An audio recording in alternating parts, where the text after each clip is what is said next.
EA Games. Challenge everything.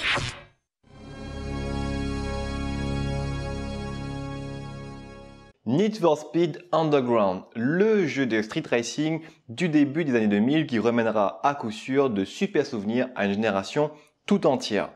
Mais pourquoi ce jeu a-t-il eu un tel impact? Quelle était sa recette?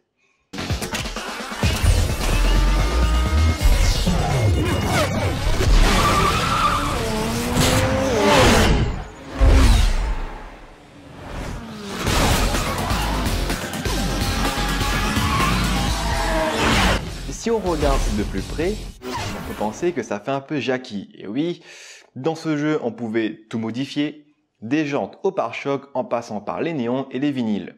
Ce large éventail de choix de modifications permettait à tout le monde de s'y retrouver et d'avoir une voiture cool.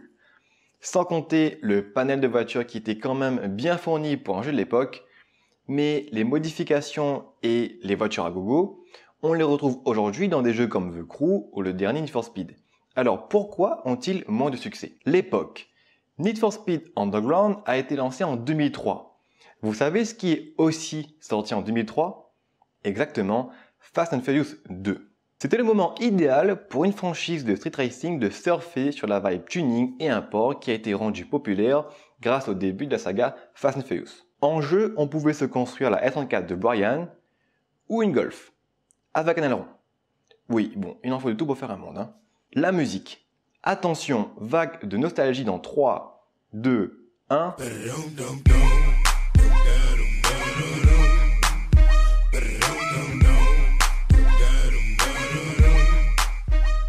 Et oui, l'une des raisons qui fait que NFS Underground soit encore aussi présent dans nos cœurs et dans nos têtes, 16 ans après, c'est sa musique.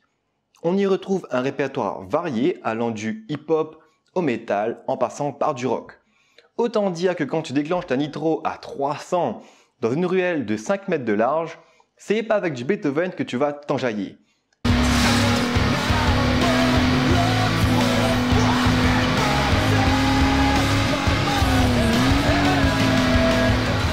L'une des chansons qu'on entend le plus dans les menus du jeu est la chanson Get Loud, qui connaissait un énorme succès en radio à l'époque. L'immersion. Bien aidé par la musique d'ailleurs, mais au-delà de ça, le fait que la difficulté des courses soit bien dosée, ou encore que tu pouvais littéralement te prendre un objet invisible à cause de la physique des murs qui laissait à désirer, ça te tenait en haleine pendant toute la course.